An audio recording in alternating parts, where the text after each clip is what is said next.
In this video, we will talk about bilingualism and multilingualism.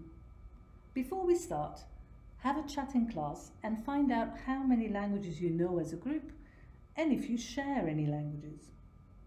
Have you ever heard of the words bilingual or multilingual? Do you know what they mean? If not, try looking them up. Would you consider yourself bilingual or multilingual? You can pause the video here while you discuss this.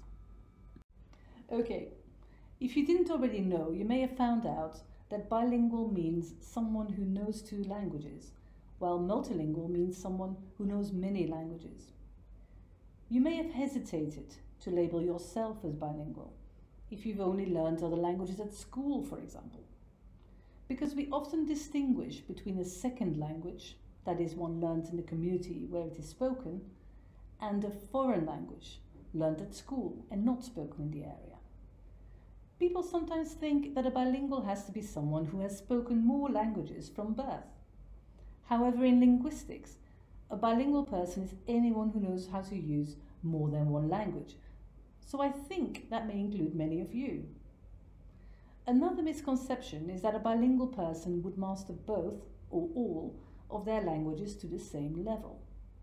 Again, this is linguistically hard to pin down, and there is no such thing as balanced bilingualism, because you will always be able to do certain things better in one language than the other. And this may change over time, depending on your life experience. You're still bilingual, for example, if you speak but don't write your other languages. Multilingualism, then, is the preferred term to refer to countries, areas or communities who use more than one language. Related to the concepts of first, second and foreign languages, we can make a distinction between the languages that you learn from birth, of which we say you acquire them in a natural way by being immersed in them. Parents don't teach their children to speak. Children pick up language by being exposed to the sounds and their meanings. They learn to label the world around them and interact with it through their first language. Babies are absolutely brilliant at making sense of the noise we expose them to. We make a distinction between this kind of learning and what you do when you consciously learn a language at school.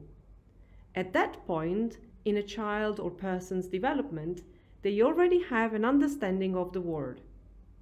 And with the new language, they learn how to express this using different sounds and structures, but they don't necessarily learn about the world through this language.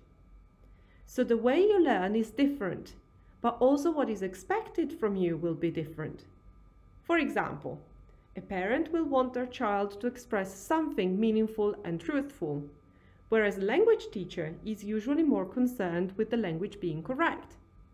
I sometimes tell my students that it is perfectly fine for them to lie to me in Norwegian as long as it is expressed in correct Norwegian. In conclusion, moving from acquiring to learning to studying a language, you become more aware of what you're doing in the process.